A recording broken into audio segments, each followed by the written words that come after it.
Hello students.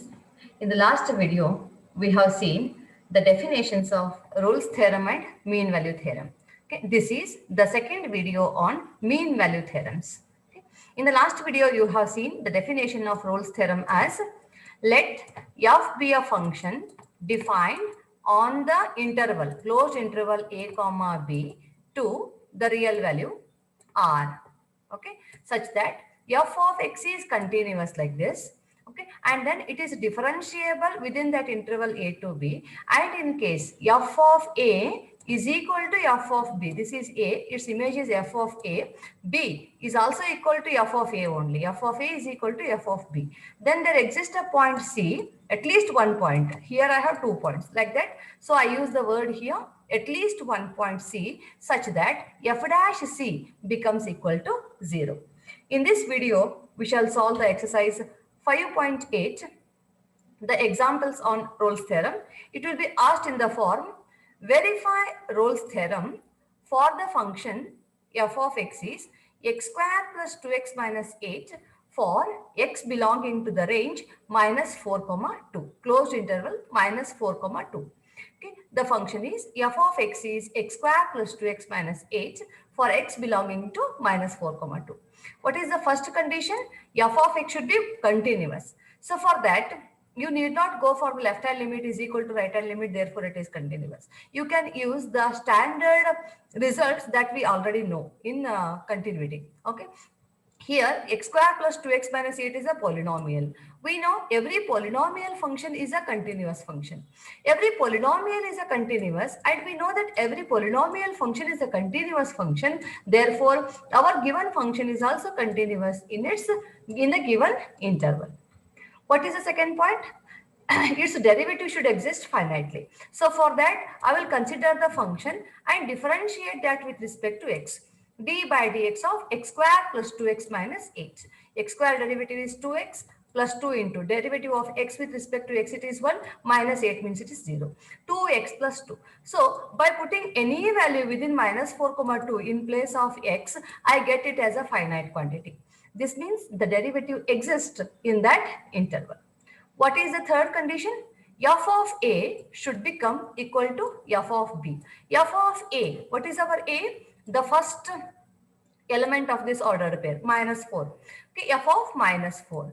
Okay, wherever there is x, you put it as minus 4. Minus 4 square plus 2 into minus 4 minus 8 is equal to 0.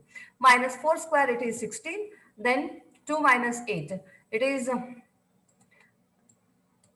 minus 8, and this is 16 means plus 16 minus 8 means the answer is 0.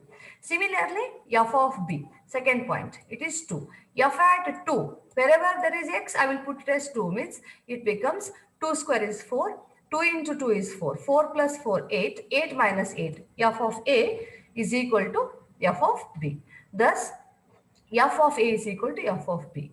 All the three conditions for Rolle's theorem are satisfied.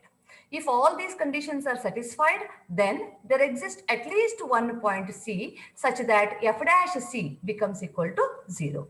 What is our f dash C? It is 2x plus 2. Suppose there is a point C, then that x is replaced by C. So 2x plus 2 is replaced by 2c plus 2. 2c plus 2 is 0 means 2c becomes equal to minus 2. Therefore, c becomes equal to minus 1. Our minus 1, whether it is within our range, that you have to check. On the number line, how you will define? 0, 1, 2. Here on the left side of 0, minus 1, minus 2, minus 3, and then minus 4 like this. Our minus 1 is here means it is within the given interval. Thus, I can say the Rolle's theorem is verified. I hope you have understood. Now, I consider one more example. Verify Rolle's theorem for the function f of x is sin x plus cos x in the interval 0, pi by 2. Okay, as usual, I consider the function f of x is sin x plus cos x. First, let me check whether this f is a continuous function or not. So for that, I have sin x and cos x. Sin x and cos x are two continuous functions in the given interval. Here I have 0 to pi by 2 means there is a flow in the curve, in the graph of sin x and cos x you have seen.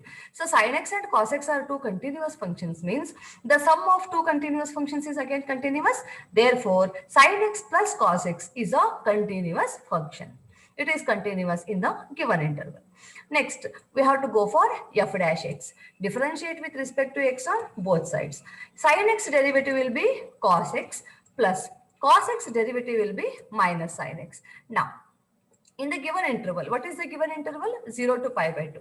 Whenever we put any value between 0 to pi by 2 here, I could get this as a finite quantity. So, f dash x exist finitely. This means f of x is differentiable in the open interval 0 to pi by 2. Now the third condition. What is the third condition? F of a should become equal to f of b. F of a, what is our interval? It is between 0 to pi by 2. So f at 0 I have to check. Sin 0 plus cos 0. Sin 0 is 0, cos 0 is 1, means f at a, it is 1. Now, f at b, f at pi by 2. Wherever there is x, I will put it as pi by 2, means sin 90 plus cos 90. Sin 90 is 1, but cos 90 is 0. So the answer is 1. This means f of a is also equal to f of b. Both are equal to 1. When all these three conditions are satisfied, then there exists a point C such that f dash C becomes equal to 0. What is our f dash C? Our f dash x is cos x minus sin x, means f dash C will be cos C minus sin C. Cos C minus sin C is 0, means I will take the sin C to the left hand side. It becomes sin C is equal to cos C. I won't take this as sin C minus cos C is 0. Instead, I write it as the denominator for the numerator so that the right hand side becomes 1. Sin C divided by cos C, it is tan C. Tan C is equal to 1. Whenever the ratio is 1, what is the angle? That angle is C is pi by 4, 45 degree. It is definitely lying between the range 0 to pi by 2. Thus, the Rolle's theorem is verified for this function. I will consider one more function. Verify Rolle's theorem for f of x is x square minus 1 for x belonging to the range 1, 2. F of x is x square minus 1. You know how to say the given function is continuous. You know, x square minus 1 is a polynomial. Every polynomial is a continuous function. Therefore, our function x square minus 1 is also continuous in the given interval. Now, we go for the second condition. So, for second condition, what is the second condition? The derivative should exist finitely. X square minus 1, x square derivative will be 2x, minus 1 means derivative of constant, it will be 0. 2x, whenever you put x value as any number between 1, 2, this is existing finitely. It will not become infinity or 1 by 0 like that. Thus, I can say it is existing finitely, means f of x is differentiable. Then what is the third condition? F of a should become equal to f at b. F at a, what is the first point? F at 1. F at 1, I got it as 0. Whereas f at b, that is f at 2, 2 square minus 1 means it becomes 3. This means f of a is not equal to f of b.